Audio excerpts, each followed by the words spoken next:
Uma alegria muito grande estar aqui com vocês hoje. Amém. Não é amor de Deus, é amor de Deus. Amém. Amém. É amor de Deus. Louvado seja o Senhor. Nos momentos mais difíceis que eu tenho passado, algumas pessoas chegaram comigo para dizer assim: quando você estiver curado desse câncer, com certeza nós vamos poder fazer um belo culto de gratidão. E eu disse: não. Na verdade, eu faço culto de gratidão todo dia. Amém, amém. Porque é amor de Deus.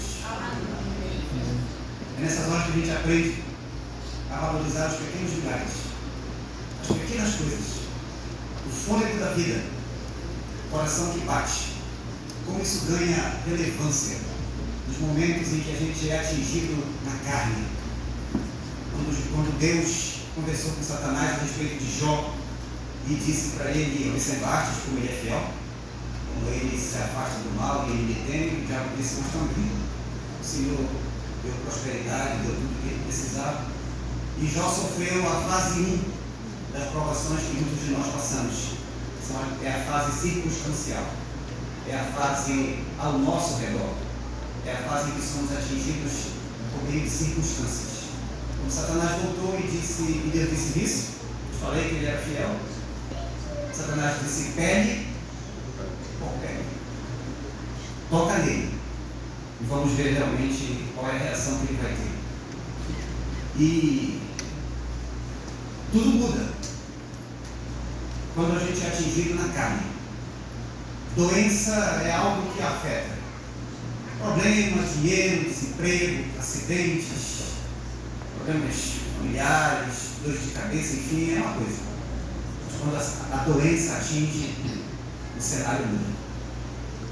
E enfrentar essas batalhas não é fácil. Por isso, eu agradeço a Deus, agradeço ao Leonel, meu amigo de quase 40 anos, que me concedeu essa oportunidade. Eu só calculei mal, né? Quando eu recebi o convite do Leonel e fizemos os prognósticos, eu errei no prazo, porque hoje é o 10º dia da quimioterapia. E quem já ouviu falar no efeito nadir, na oncologia, na quimioterapia, hoje eu estou na minha imunidade mais baixa. Minhas plaquetas estão quase zero, e eu estou medindo isso, e eu estou no meio de uma aglomeração, né? Então você imagina, inclusive eu tenho uma torcida grande dizendo: não era para estar aqui, né? Mas eu quis estar aqui. E se você me suportar, parafraseando Paulo, 1 Coríntios capítulo 1, quando ele diz assim: eu gostaria que vocês me suportassem um pouco na minha loucura, eu peço a vocês, venham, porque eu quis estar aqui hoje, porque eu conversei com Deus, nós aliançamos um projeto e eu preciso fazer uma pausa nesse trabalho tão maravilhoso que eu pude fazer por 27 anos. Então hoje é o último dia que eu prego, depois de 27 anos sem parar. Quem conhece calendário, quem mexe com data, sabe que um ano geralmente tem 52 semanas. Eu já cheguei a pregar 48 sábados no ano.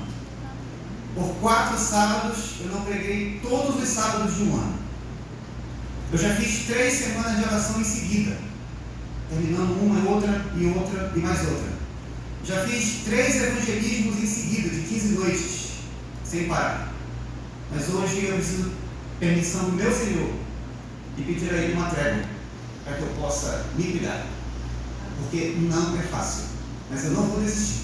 Amém. Eu não vou desistir. Amém. E eu vim aqui, como a Jane e o Eric, a família estão ali, aqui no meio da igreja, a tua esquerda aqui, a direita de você que está para cá, estão bem aqui. Eles estiveram comigo no primeiro sábado de setembro. Ali eu ainda estava mais ou menos, ali eu ainda estava com um certo vigor.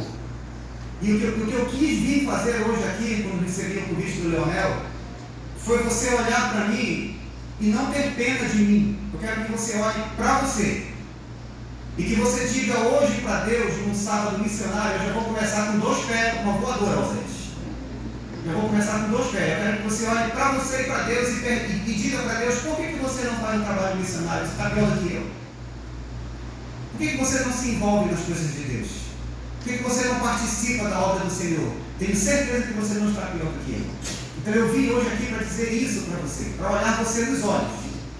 Talvez eu não esteja enxergando tão bem, mas nem que eu vá para o meio da igreja, olhar no rosto de cada um de vocês. Porque há 27 anos, quando meu irmão Midley, nesta igreja, neste altar, chegou comigo e disse para mim: você vai pregar? Samuel, meu irmão do céu. Eu disse: é impossível, eu sou carne. Como isso? Não, pode preparar um sermão que você vai pregar. E por alguma dessas razões que Deus sabe, apareceu na minha casa uma revista adventista igual a tua Bíblia, que te trouxe para Deus. E nessa revista adventista tinha um artigo de um rapaz gago que disse que ele fez um pacto com Deus. E quando ele se levantou para pregar no testemunho dele, na revista adventista, ele disse: irmãos, eu abri a boca, eu consegui falar. E eu disse, há 27 anos, 1998, eu disse: se esse rapaz pode, eu também posso. Porque é Deus. É Deus. Eu me levantei nesta igreja, meados de outubro de 98. E até hoje, não parei. Glória a Deus. Amém. Amém. Eu vim aqui desafiar você. Eu vim aqui te convidar para você pegar sua Bíblia, para você buscar refúgio, proteção, conforto, respostas na palavra de Deus. Porque a gente busca coisas grandes para viver coisas grandes, e Deus quer nos ensinar nos detalhes. Deus quer nos ensinar nas coisas simples. O irmão precisa, gostaria de ser curado, gostaria, mas a minha vida é de Deus. Ele sabe o que é melhor para mim. Por isso que eu recebi 1 Coríntios, se você quiser acompanhar na sua palavra, 1 Coríntios capítulo 1. Eu já quero retirar desse texto algumas bases para caminhar com você, para nós construirmos aqui em um dos métodos que eu mais gostei de falar, aquilo que eu sempre chamei de uma colcha de retalhos. Eu queria construir esse raciocínio com vocês, porque eu gosto dessa ideia inicial que Paulo usou. Desculpe, irmãos, é 2 Coríntios. Primeiro capítulo de 2 Coríntios. E essa ideia inicial com que Paulo começa essa carta, um livro da Bíblia que não precisava ser escrito, é a segunda carta de Paulo aos Coríntios. Essa carta só foi escrita porque Paulo foi duramente atacado, a doutrina que ele pregou aos Coríntios foi duramente atingida, a base, o fundamento da fé foi abalado, e Paulo precisou escrever outras cartas, e 2 delas estão na Bíblia. E a segunda carta é uma resposta aos ataques pessoais, espirituais e doutrinários que ele e a fé que ele professava receberam, e ele precisou então se defender, digamos assim, diante desses ataques. E Paulo começa dizendo, 2 Coríntios 1:3: bendito seja o Deus e Pai de nosso Senhor Jesus Cristo, o Pai de misericórdias, o Deus de consolação. É Ele quem nos conforta em toda a nossa tribulação, para podermos consolar os que estiverem em qualquer angústia com a consolação com que nós mesmos somos contemplados por Deus. Como muda quando você deixa de ser copia e cola e você passa a viver a pregação que você apresenta para as pessoas? Como muda quando você interpreta 2 Coríntios 1:4 e você entende que a necessidade de passar por situações difíceis é a forma que Deus encontrou e encontra para moldar a nossa vida, o nosso caráter e o nosso testemunho, para que nós possamos, o que Paulo disse? Consolar aqueles que necessitam, consolar aqueles que estiverem em angústia. Porque no verso 5 diz: assim como os sofrimentos de Cristo se manifestam em grande medida a nosso favor, assim também a nossa consolação transborda por meio de Cristo. Glória a Deus. Que texto esquisito! Que texto esquisito! Um texto que diz que eu tenho que sofrer muito para muito perceber a presença de Deus na minha vida. Um texto que me diz que eu preciso de sofrimentos em Cristo para que se manifeste da mesma forma a consolação que transborda por meio do Senhor. Dá para entender isso? Dá para entender que Deus precisa nos levar para situações de extremo risco para que a gente possa viver uma vida digna? Irmãos, em 2006, muitos de nós aqui nesta igreja perdemos um grande amigo, um irmão, o irmão Urbano Soares. Era mais do que um amigo. O irmão Urbano foi acometido de um câncer de próstata aí. Muitas vezes, Valdemir está ali atrás, para o acidente. Amigo irmão, passei tão mal esses dias que vejo o Valdemir nem por dizer para ele obrigado pelo favor do sábado passado, em que eu precisei entregar a vida a Deus devido à crise que eu estava vivendo, e o Valdemir me socorreu na hora certa. Amém. Obrigado, Valdemir. Em 2006, o Valdemir tinha uma moto que era uma bicha, uma motinha. O Valdemir, o Stevenson, o Valdemir é ciclista profissional, e o Stevenson fazia o vácuo, para ele poder treinar. E quantas vezes eu recebia o irmão Urbano na minha casa vendendo mel para o cliente, aquelas caixinhas de mel. O irmão Urbano chegava em casa já com câncer, me dava uma pena, e dizia: meu Deus, irmão, você está sentado em cima da doença, 20 anos depois sou eu. E dizia: irmão, cuidado, irmão, não, eu quero viver, vim aqui para vender. A gente comprava para ajudar, me dê aí, e ajudava, e fazíamos tudo o que podíamos. Em 2006 o irmão Urbano descansou. A última vez que visitei o irmão Urbano foi no Dia dos Pais, em 2006. Naquele culto fúnebre ali na igreja do Luizal, o pastor, emocionado, porque era muito amigo dele também, chorando, disse: Senhor, até quando nós teremos que continuar enterrando os nossos entes queridos? Praticamente 20 anos se passaram e nós continuamos aqui. E parece que muitas vezes estamos tão acomodados, parece que muitas vezes estamos tão tranquilos de viver neste mundo, como se pudéssemos pedir para Deus resolver as coisas para que a gente pudesse continuar aqui muito mais um pouco mais. Ainda bem que Deus não ouve esse tipo de pedido, mesmo que indireto. E na verdade Ele está apressando a volta do Senhor Jesus. Amém. E brevemente o Senhor Cristo vai voltar. Amém.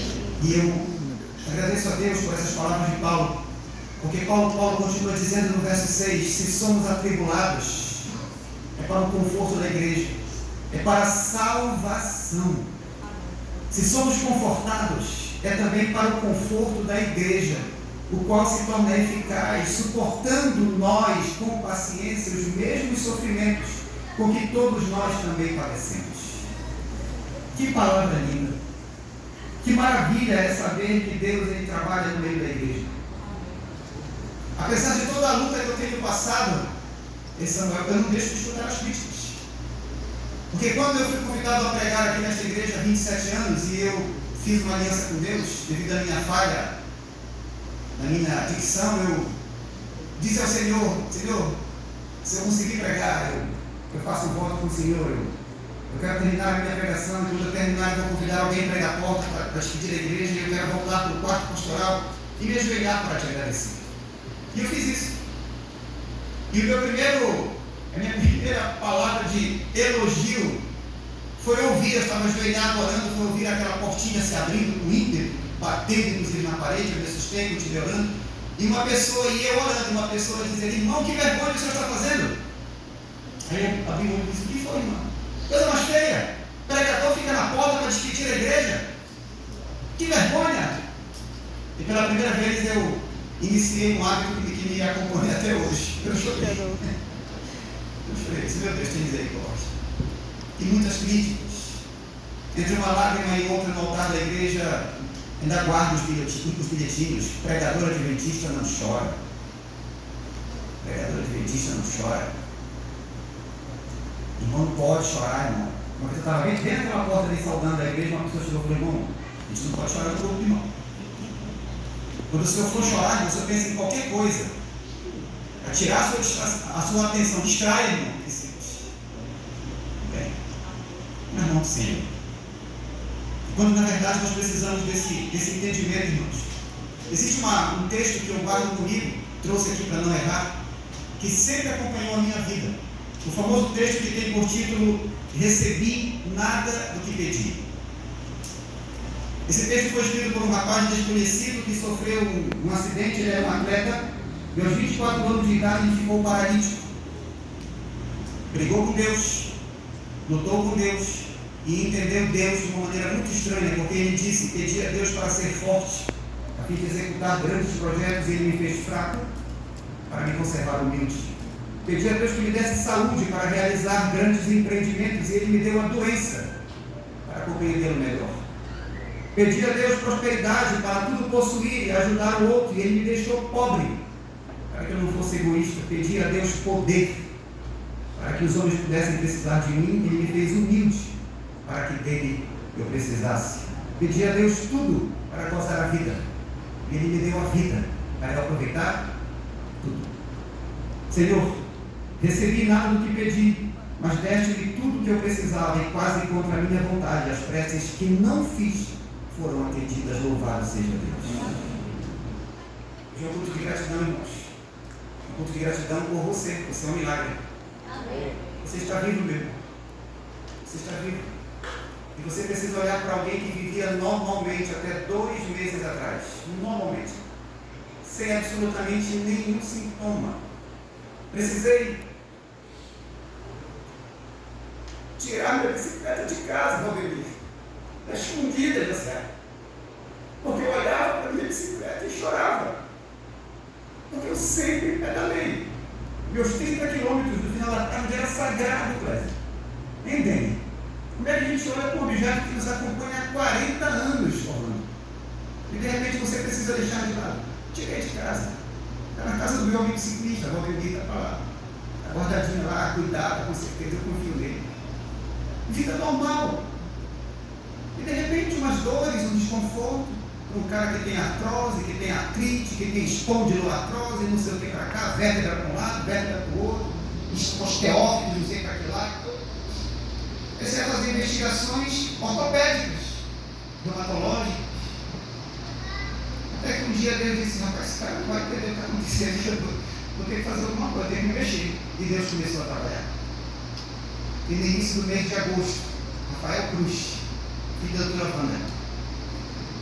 Ainda não perguntei para ele pessoalmente por que ele foi mexer em umas ressonâncias vindas de 2 semanas atrás. Por que ele foi fazer aquilo?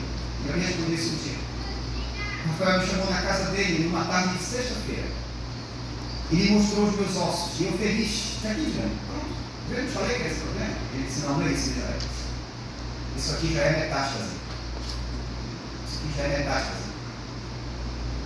O problema é isso aqui. Aí ele mexe aquela imagem de ressonância, de espetáculo, que eu nunca imaginei que fosse tão bonito aqui. Ele mexeu a imagem e me mostrou. O que é isso aí? Isso é para a próstata. IRAD 5, Israel. IRAD 5. Vamos fazer a biópsia. Vamos fazer a biópsia. Gleason 10. Totalmente comprometido, estágio avançado, agressivo, nível máximo de gravidade. Metástase óssea. E quando foi agora, há 3 semanas atrás, metástase fígado, um rim está comprometido. Eu estou aqui para dizer a Deus, obrigado, Senhor, pelo milagre da vida. Amém. E você reclama de quê, meu irmão? Quais são os problemas que muitas vezes nos afligem, que são tão pequenos comparado com grandes lutas, comparado com grandes dores? 80 dias de dores. E uma pessoa um dia desse falou, olha, Israel, os homens não gostam de reclamar. Eu olhei para Dilene e disse, Dilene, então eu não sou homem, né, Dilene? Porque eu reclamei demais. Quantas dores. Eu recitava 1 Coríntios 10, um dos meus versos preferidos. E ele dizia, Senhor, o Senhor está falhando aqui, Senhor. Porque aqui diz que não veio tentação que não seja humana. 1 Coríntios 10. Mas Deus é fiel e Ele não mandará nada além das nossas. Dizer, Senhor, por favor, me ajuda aí, Senhor, está passando. Quantas vezes em casa, Dilene, eu falei, Dilene, eu preciso desmaiar. É a única solução, porque senão eu não vou aguentar. Eu preciso desligar de muitas crises, muitas dores, porque eu não tive a oportunidade de lutar com uma doença precoce. Quando Satanás ele se lança sobre um filho de Deus, ele vem para destruir. Essa doença ela não veio para eu me tratar, ela veio para me destruir. Quando Satanás se lança sobre você, ele só não te destrói porque Deus não deixa, aleluia. Eu sempre disse que o inimigo não derruba essa casa de oração agora aqui com ódio de nós, porque Deus está aqui. Amém. Porque o anjo do Senhor acampa-se ao redor daqueles que o temem e os livra em nome de Jesus. Amém. Louvado seja Deus por isso, amém? Deus é fiel, Ele não falha, Deus é bom, Deus é misericórdia. Louvado seja o Senhor. Amém, Jesus, amém. E nessa manhã, quando eu olho para aquilo que a gente pede e para o Deus que nos reserva aquilo que Ele acha melhor, eu cito novamente um outro texto que tem me acompanhado muito. A primeira visão de Ellen White, quem lembra? Foi a visão do caminho estreito. Foi a primeira visão da profetisa Ellen White. E nessa visão que eu trouxe aqui também para recitar aos irmãos, ela diz: quando eu me vi em Battle Creek, Michigan, era agosto de 1968, e ela disse: sonhei e vi que estávamos em uma grande multidão. Parte daquela assembleia, disse ela, se organizou para viajarmos. E ela começa dizendo: ao sair, tínhamos carroças abarrotadas. Quando nós começamos a caminhar, a estrada começou a subir. De um lado, um precipício, e de outro, uma muralha imensa, lisa e branca. À medida que avançávamos, a estrada se tornava mais estreita e cada vez mais acentuado era o íngreme dessa estrada. Em alguns momentos ela ficou tão estreita que nós entendemos que não podíamos mais andar com as carroças e deixamos-las de lado. Colocamos as nossas cargas nos cavalos e continuamos prosseguindo a viagem. Mas quanto mais avançávamos, percebíamos que os cavalos nos apertavam e o caminho se tornava mais estreito. Então tiramos a bagagem de sobre os cavalos, colocamos nas costas e continuamos. Mas ela diz: eu continuei avançando e percebemos novamente que esse peso estava nos incomodando. Retiramos as bagagens de sobre nós, levamos o necessário e continuamos prosseguindo. De forma que o caminho se tornou tão estreito que decidimos que precisávamos tirar os sapatos dos pés.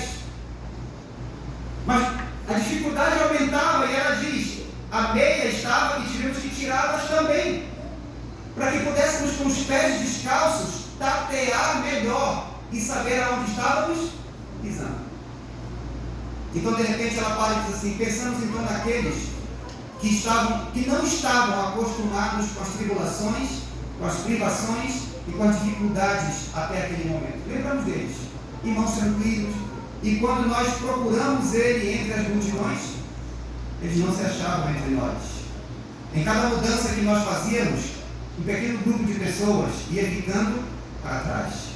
Só permanecia no caminho aqueles que estavam acostumados a suportar dificuldades.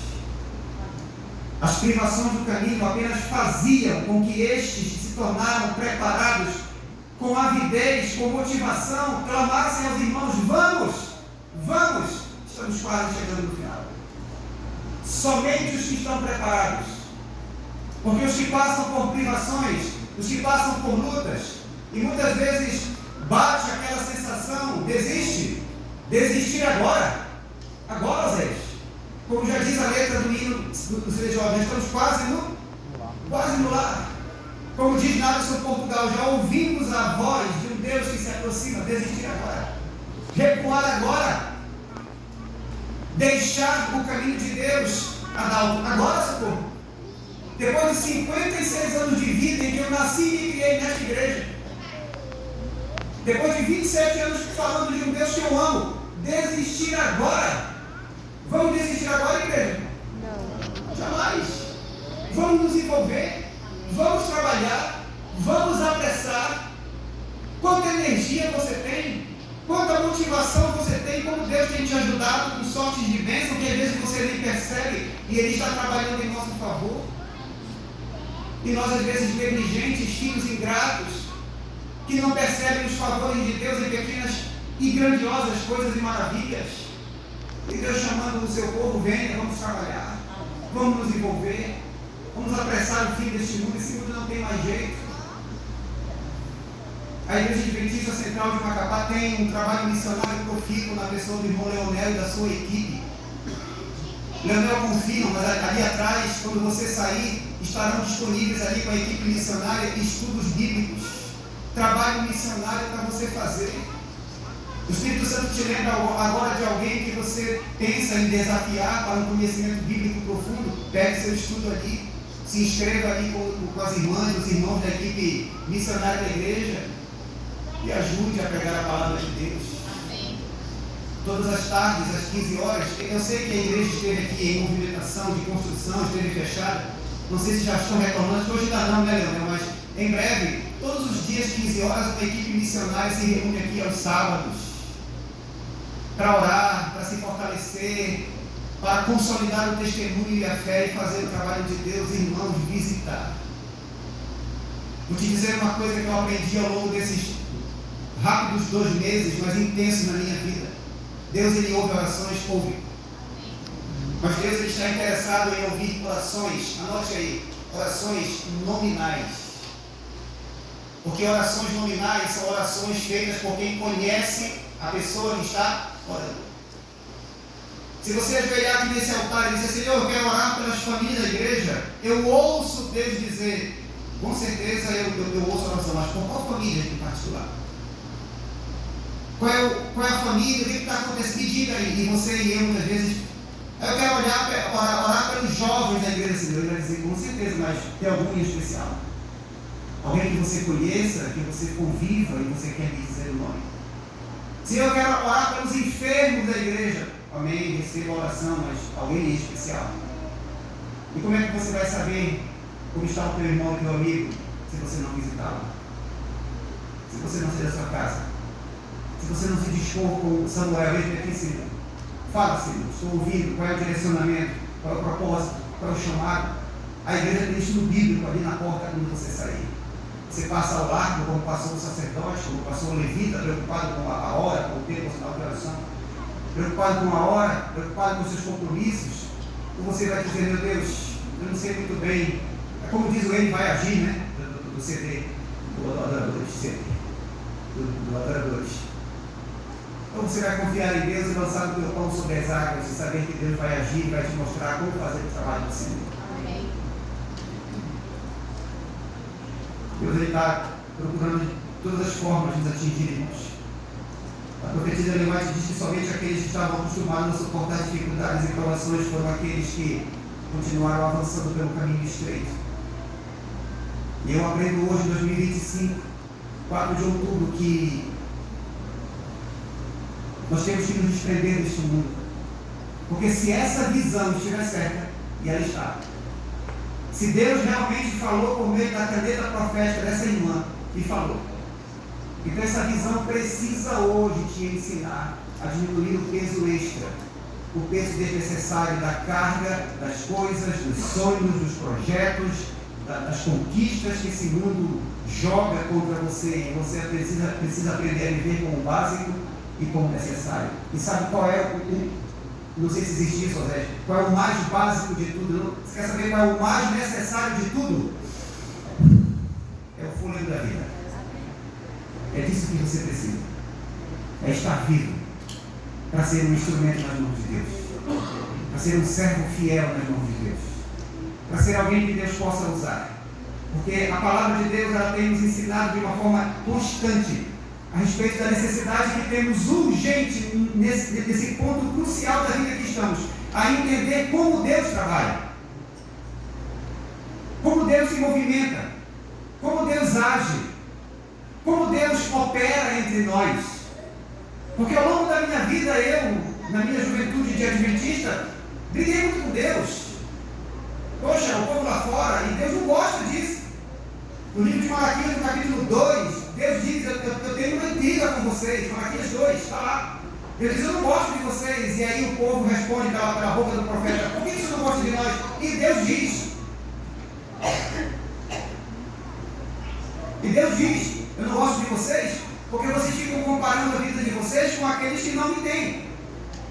Parece que é melhor viver a vida do mundo. Esse povo do mundo não tem uma dor de cabeça. Deus não gosta disso. Malaquias 2,17. Está na palavra. Não sou eu que estou falando para vocês. É Deus falando para vocês. Deus não gosta de ver pessoas que ficam, o povo de lá vive melhor, minha vida, meu Deus do céu. Não. É por isso que a melhor resposta diante de Deus é o silêncio. É o silêncio. Você não sabe o que dizer? Você não sabe o que falar? O Misael vai te responder. Cala a boca, amigo. Cala a boca. Deixa Deus trabalhar. Deixa Deus fazer o que Ele precisa fazer. Porque é muito confuso. Talvez a gente chegue no fim do ano ou um culto de gratidão para dizer a Deus, obrigado, Senhor, pela vida. Mas em 1 Tessalonicenses, Paulo, olhando em revelações proféticas, viu que os mortos ressuscitarão em Cristo primeiro, e depois é que os vivos serão transformados. Isso quer dizer que os vivos, os mortos precedem os vivos. Para Deus, o morto é mais importante do que o vivo, meu irmão. E você acha que estar vivo é algo bom? Por isso que eu preciso fazer culto de gratidão enquanto eu estou vivo. Por isso eu preciso valorizar a oportunidade enquanto estamos vivos. Para um camarada que vivia bem até 2 meses atrás, na sua normalidade de vida humana, como você e eu entendemos isso, e hoje está aqui, irmão, no 10º dia de um tratamento agressivo, sobrevivendo pela misericórdia, em metástase, morrendo mais rápido que vocês. E eu olho para vocês e digo, irmãos, amigos, vamos reagir, irmãos. Cuide da sua saúde, cuide da sua vida, olhe para a sua condição, não seja negligente. Temos uma estrutura perfeita deixada por Deus, alimentação, os cuidados básicos, Cleber. Aquilo que nós, intrinsecamente, resolvemos chamar de 8 remédios naturais. Temos ordens claras e simples. Imaginar que um ser humano possa viver 2 meses, 3 meses, 50 dias à base de sementes, de cereais, de amêndoas, de soja, de água pura, sou eu. Pois vive que é uma beleza mesmo. Vive bem. E você acha que não dá para viver sem aqueles condimentos, aqueles preparados, aquelas negligências, aquelas extravagâncias? Tome cuidado, irmão. Não estou aqui te amaldiçoando, eu estou trazendo minha vida para dizer para você, vigia, meu irmão. Tenha cuidado. Não negligencie o fôlego que Deus te concede a cada um. Achamos que por estar vivos estamos bem. João, em Revelações no Apocalipse 14, disse: bem-aventurados são aqueles que desde agora morrem no Senhor. Dormem no Senhor. Para que as suas obras os acompanhem, para que eles descansem das suas fadigas. Talvez a gente olhe para esse pedaço de ano que já vivemos e, como dizia meu velho e saudoso pai, que muitas vezes no seu jeito meio extravagante, eu quero agradecer a Deus porque faz 1 ano que eu não sei o que é uma dor de cabeça, meu pai. Tadinho. Descansa no Senhor. Quando na verdade Paulo, em Romanos capítulo 5, ele vai agradecer a Deus por outra coisa bem estranha também. Um dos agradecimentos mais estranhos que só entende quem passa pela purificação de Zacarias 13. Provarei você como se prova a prata, purificarei você, diz o Senhor, como se purifica o ouro, o fogo, o molde. Em Romanos capítulo 5, Paulo diz que somos justificados, primeiro verso, justificados por meio da fé e temos paz com Deus devido a essa justificação que é concedida por meio de Jesus Cristo. E ele diz que é por meio de Jesus também que nós temos acesso pela fé à graça na qual estamos firmados e nós nos gloriamos na esperança da glória de Deus. Essa é uma glorificação justa, bonita. Eu me glorifico na graça do Senhor. Eu me glorifico na bondade de Deus, na salvação, na justificação pela fé. Mas Paulo vai dizer no verso 3, e não somente isso, mas também nós nos gloriamos nas nossas tribulações. Você está doido, meu irmão? Que é isso? Porque a palavra grega que Paulo usou aqui para definir tribulação, seria o mesmo que alguém dissesse esmagar. Eu agradeço a Deus pela fé em Cristo Jesus, porque recebi dele a salvação, a graça, o privilégio de pela fé viver em paz, em comunhão com Cristo, mas também quero agradecer a Deus porque eu estou sendo esmagado. Faz sentido isso? Não tem lógica. Não faz sentido isso. Mas em compensação ele vai fazer a chave, ele vai dar o entendimento do mistério, quando ele diz, mas não apenas nas tribulações, mas no processo que isso causa, porque eu sei que a tribulação produz o quê? Perseverança. Aqui está a perseverança dos santos, dos que têm o guarda de Deus, que tem a fé em Jesus. Mateus capítulo 24, aquele que perseverar até o fim, este será salvo. Tribulação produz perseverança. A perseverança produz experiência. E você passa de um pregador copia e cola para um pregador que prega a vida. Porque você está acumulando experiência. Você está sendo moldado na perseverança. Vai desistir, camarada? E o diabo aperta e você fala, não vou desistir. Vamos recuar, não vou recuar. Vai abandonar aqui, vamos lá, pula fora, não vou pular. Talvez repetindo as palavras de Jó, mesmo que ele me mate, não vou abandonar, ainda que ele me mate, não importa, eu continuo aqui. E esse processo termina onde? A experiência produz esperança. Ora, ele diz, a esperança não confunde, porque é o amor de Deus derramado nos nossos corações pelo Espírito Santo que nos é outorgado todos os dias. Aleluia. Amém. Louvado seja Deus. Paulo vai dizer em 2 Coríntios capítulo 4, eu volto para essa carta novamente, não essa carta. Paulo vai dizer em 2 Coríntios 4,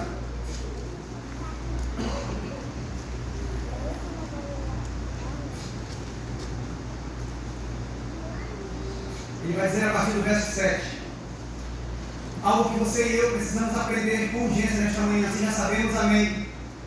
Se não precisamos internalizar essa mensagem agora, temos, porém, 2 Coríntios 4, 7, esse tesouro em vaso de barro, para que a excelência do poder seja de quem? De Deus, e não de nós. Em tudo somos atribulados, mas pela graça de Deus não somos angustiados. Ficamos assustados, em perplexidade, mas nunca desanimados. Perseguidos por todos os lados, porém não desamparados. Abatidos, porém jamais destruídos. Levando sempre nesse corpo que vivemos o morrer de Jesus, para que também a sua vida se manifeste em nosso corpo. Verso 16, por isso, não desanimamos, pelo contrário, mesmo que o nosso homem exterior se corrompa, contudo o nosso homem interior se renova de dia em dia, porque a nossa leve, meu Deus, misericórdia, a nossa leve e momentânea tribulação produz para nós eterno peso de glória, acima de toda comparação, não atentando nós para as coisas que vemos, mas para aquelas que se não veem, porque aquilo que eu vejo é temporal, e aquilo que eu não vejo em nome de Jesus é a eternidade. Amém. Amém. Vasos de barro, frágeis. Irmão, então quer dizer que eu não posso reclamar? Pode. Mas eu ouvi uma mensagem, porque filho de Deus é... Irmão, o gigante Paulo, quem aqui se compararia com Paulo? O gigante Paulo, o exemplo máximo da fé. Aquele homem escreveu alguns trechos, e em um desses trechos ele diz, irmão, quando nós visitávamos as províncias, aqui em 2 Coríntios, não vou citar para ganhar tempo, quando visitávamos as províncias da Ásia, meus irmãos do céu, nós passamos tantas lutas, ele diz, nós sofremos tanta perseguição, irmão, que eu cheguei a pensar que nós íamos morrer. Eu entreguei a própria vida, disse Paulo, não aguentei. Depois Paulo escrevendo, ele fala, quando nós passamos pela Macedônia, nunca vivi tantas aflições na minha vida, temores por fora, angústia por dentro, ou seja, o coração dele aflito, eu não aguentava mais. Mas aí vem a resposta, Igreja Central de Macapá, mas Deus que consola os abatidos. Amém. Glória a Deus. Aquele mesmo Deus que mandou lá no deserto da tentação anjos para acolher Jesus, ainda hoje nos acolhe, nos alivia, carrega o fardo conosco, nos ajuda a nos levantarmos como missionários, como pessoas que, angustiadas pela tribulação, acumulam perseverança, porque não desistem. Está difícil o caminho, mas vamos até o fim. Porque na perseverança a gente adquire experiência. Quanto mais trabalho você faz para Deus, mais você se torna experiente e tem o que dizer para as pessoas. Visite, saia de casa, faça o trabalho do Senhor, se envolva na obra do Senhor, assuma compromissos de liderança na casa de Deus, porque no acúmulo com a experiência de uma vida perseverante e que passa por tribulações, a gente vive na esperança. A esperança de saber, como cantou a Alessandra Samadella, acho que é isso que já deu, o mundo não é aqui. O mundo não é aqui. E ela diz, pai, cansado estou. Cansados. Mas quem está cansado na visão profética do caminho estreito faz o quê? Se anima. Porque os cansados em Deus são descansados pelo Senhor. Vinde a mim, todos vós que estáis cansados e sobrecarregados, eu vou aliviar vocês. Aleluia. Glórias a Deus, louvado seja o Senhor, irmãos. O Deus que consola os abatidos, o Deus que nos ajuda. Ao chegar na região da Macedônia, não tivemos alívio. Tem um irmão que nem é adventista, ele é de uma seita, uma região oriental. Mas ele tem uma estima por mim tão grande e ele me envergonha, porque eu já passei por situações difíceis desse negócio que ele me chamou de pastor, sabe? Já vou fofocar com os pastores aí que eu mando me chamar de pastor. E esse irmão de uma religião oriental, ele insiste em me chamar de pastor. É meu amigo Galo, não, você é meu pastor. E sempre que ele escreve para mim alguma frase, ele diz para mim, Israel, todos aqueles que estão no fronte da guerra, todos aqueles que estão na infantaria são os primeiros a serem atingidos. Sentadinho nos bancos de uma igreja, 11h30 da manhã, boa, central de ar, clima agradável, sermões impactantes, outros nem tanto, belas músicas, outros nem tanto. Termina a programação, uma oraçãozinha e ir para casa. Fica tranquilo, tranquilo. Uma perturbaçãozinha do inimigo aqui, outra ali, uma afliçãozinha aqui, outra ali, só umas armadilhazinhas na Luciana, minha irmã do céu, como diz o bom paraense. Quer ver um negócio complicado, meu irmão? Diga hoje para Deus, hoje eu consagro totalmente minha vida ao Senhor. Hoje eu me levanto para ser um servo do Senhor. Hoje eu assumo um compromisso, minha Bíblia nunca mais ficará fechada, meus joelhos nunca mais ficarão dobrados. Ouse dizer isso. E se prepare, meu irmão. Os demônios fofoqueiros, se é que existem, corre rápido com aquele que não é onipresente, está por aí em algum lugar perturbando o chefe dele. Olha, irmão, um doido ali hoje na igreja central do Macapá resolveu fazer um pacto com Deus. Montem estratégia de guerra. Querido, se segure na sua cadeira. A profetisa Ellen White, em uma de suas revelações, diz que quando uma pessoa, numa igreja, numa congregação ou na sua vida pessoal, quando uma pessoa olha para Cristo e decide se entregar a Cristo de uma forma sincera e genuína, Satanás manda legiões de demônios. Legiões. Supondo que uma legião romana tinha em torno de quantos? 6.000. 6.000 soldados. Imagina 6 vezes legiões.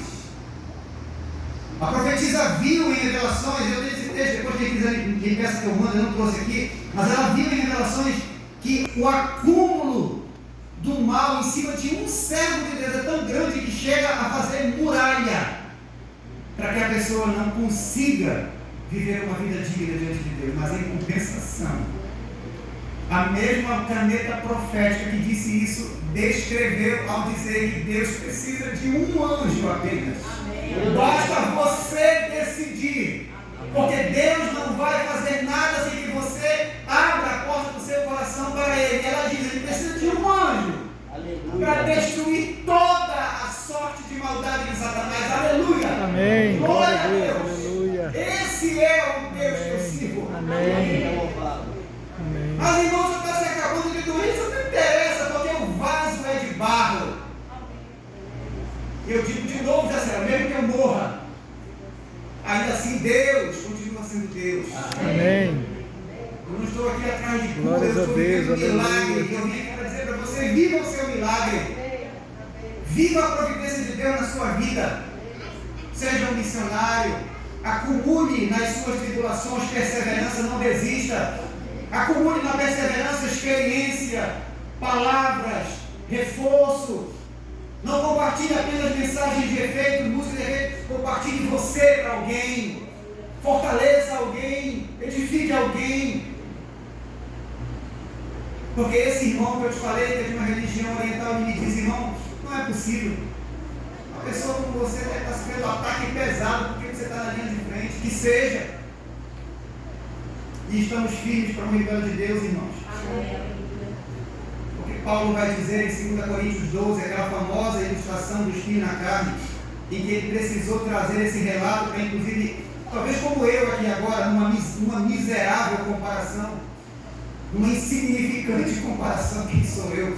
Mas talvez num episódio tanto quanto palidamente parecido com esse, Paulo precisou se justificar diante dos irmãos, porque para que vocês não achem que eu estou me engrandecendo, disse ele em 2 Coríntios 12, contando revelações extraordinárias, porque eu estive no céu dos céus e contemplei maravilhas. Deus colocou, 2 Coríntios 12, 7, Deus colocou um espinho na minha carne. E Paulo vai dizer, para que eu não me exaltasse, para que eu não me orgulhasse. E no verso 8 ele diz: 3 vezes clamei, pedi, orei ao Senhor que tirasse isso de mim. E quando ele veio com a sua resposta, qual foi? A minha graça te basta. Oh, glória. Minha graça te basta.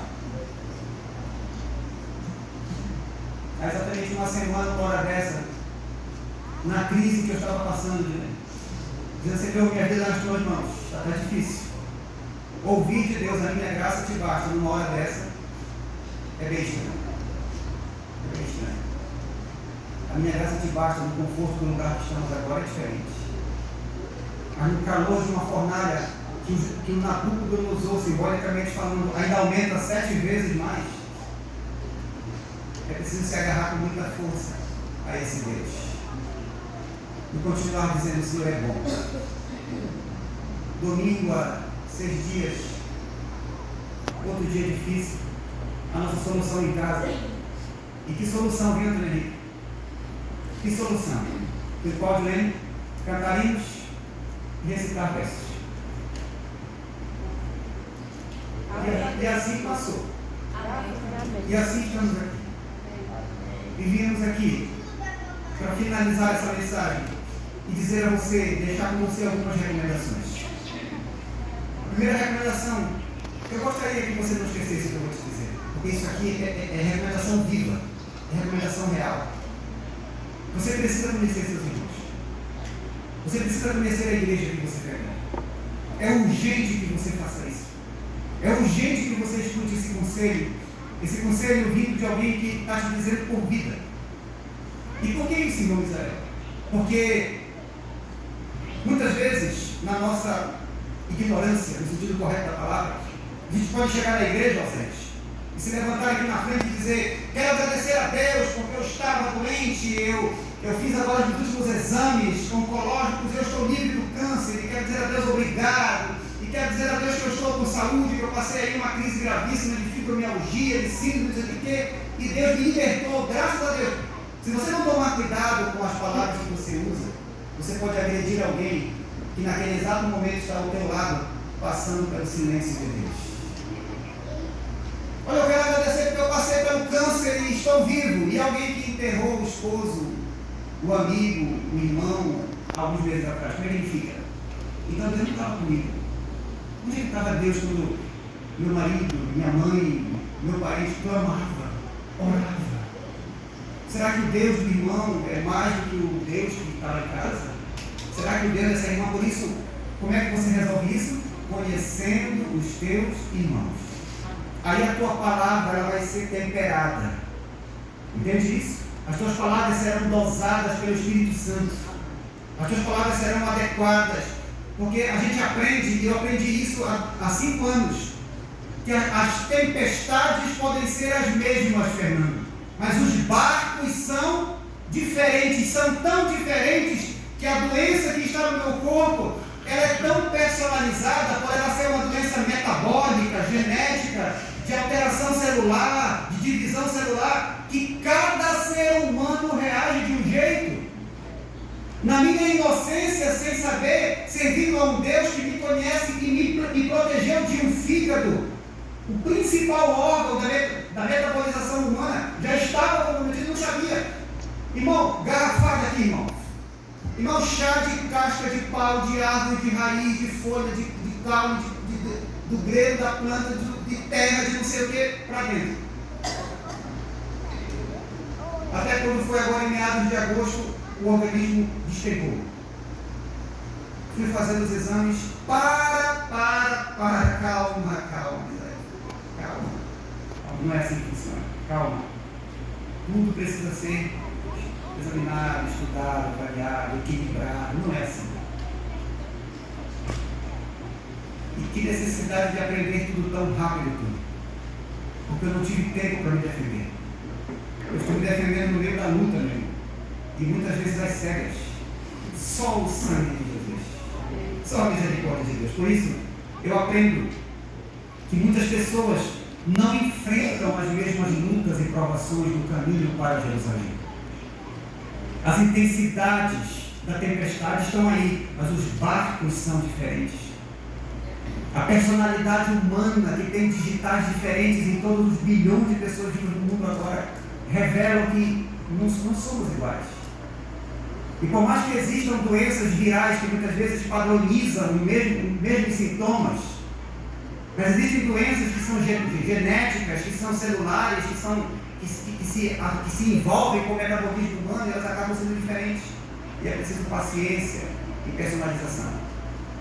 Por isso, a nossa fé se torna inútil se nós não conseguirmos entender a necessidade de buscar um relacionamento sincero e verdadeiro com Deus. Você viu a lição de escola sabatina essa semana?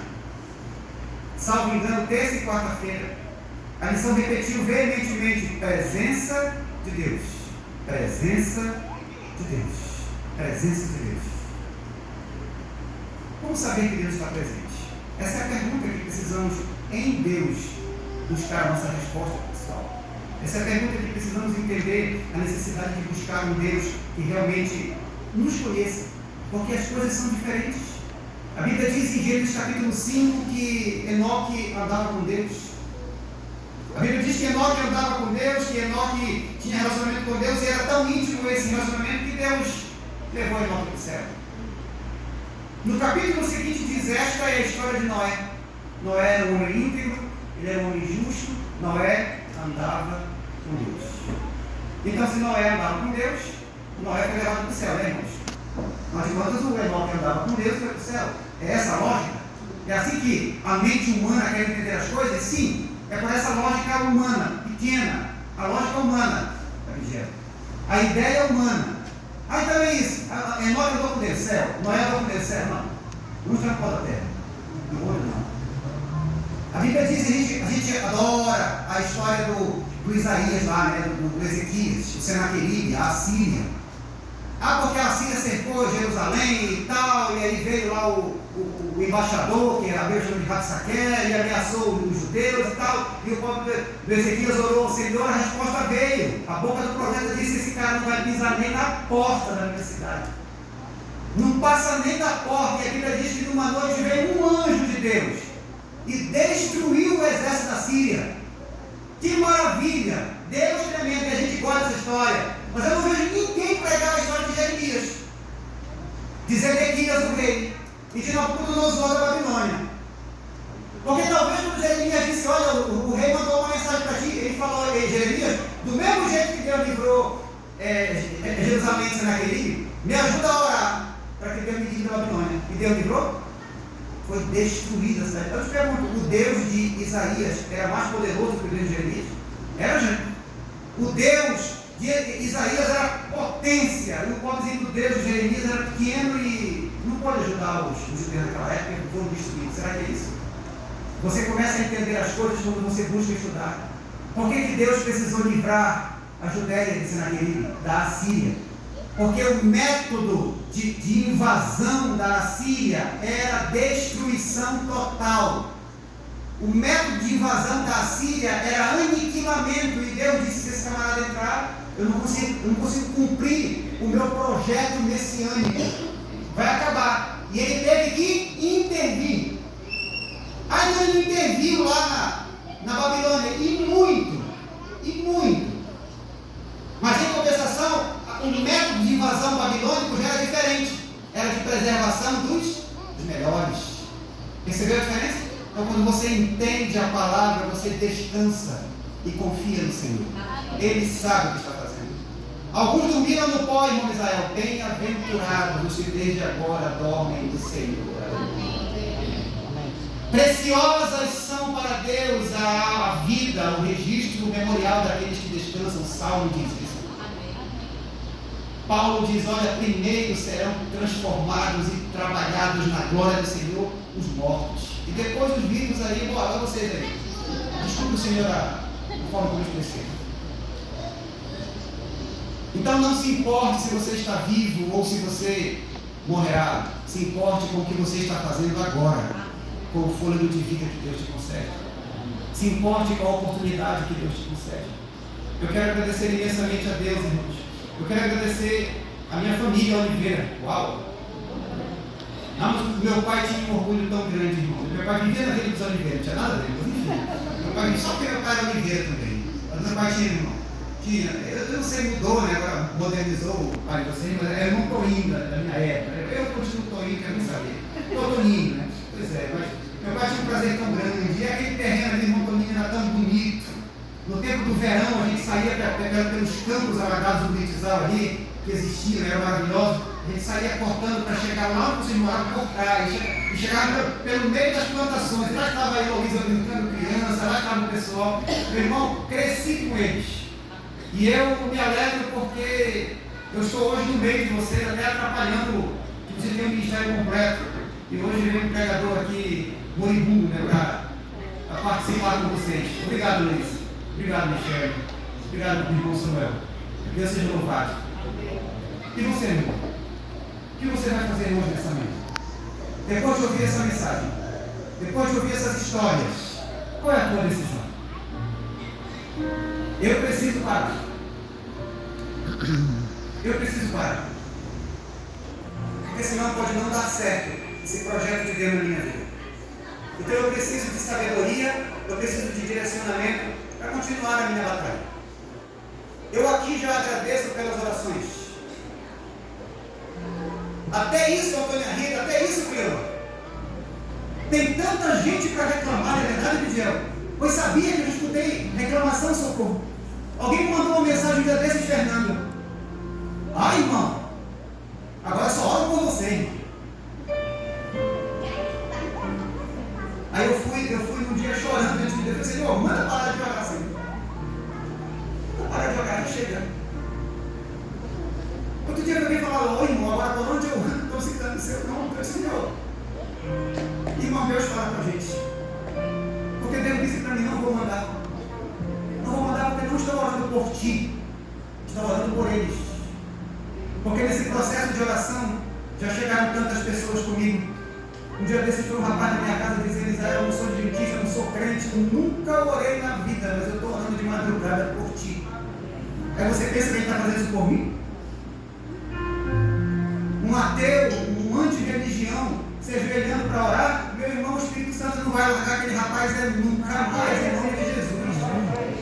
3 horas da madrugada, 4 da manhã, tem alguém orando por mim, tem alguém orando por ti, está orando por ele, porque esse movimento de oração não vai mais parar, em nome de Jesus. Amém. Amém. Eu quero te agradecer pelas ajudas que eu tive financeiras, você que me ajudou, muito obrigado. Porque em 2010, João, nessa alegria de fazer o trabalho de Deus, eu falei, nem vou mais trabalhar.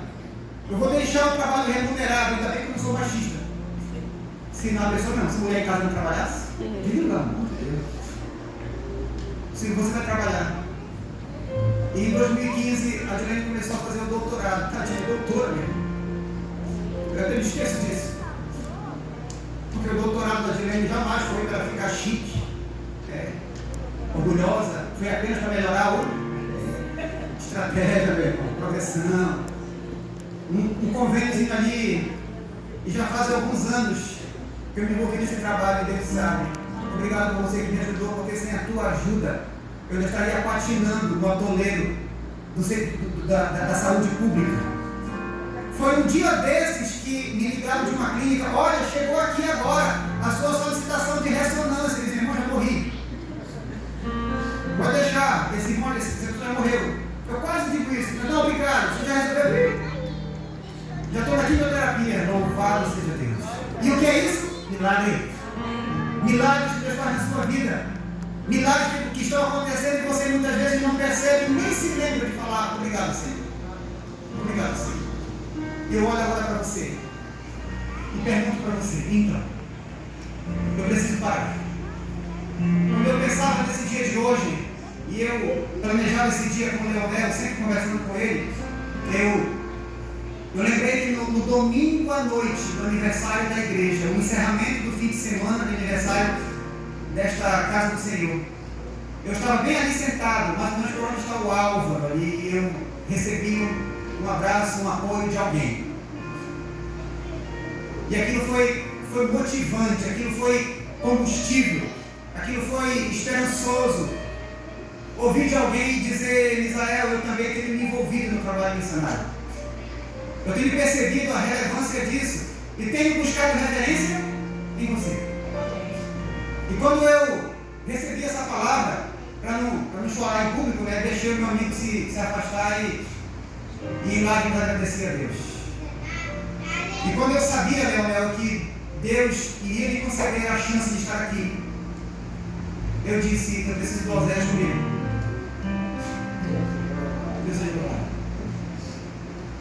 Porque eu não vou esperar a música final para fazer apelo. Eu já digo: eu posso descansar agora. Eu posso lutar pela minha sobrevivência, pela minha vida com Deus. Porque eu sei que você vai estar trabalhando. Eu sei que você vai estar trabalhando. Eu precisava de ti aqui nessa manhã. Eu precisava de ti aqui. Eu preciso de vocês.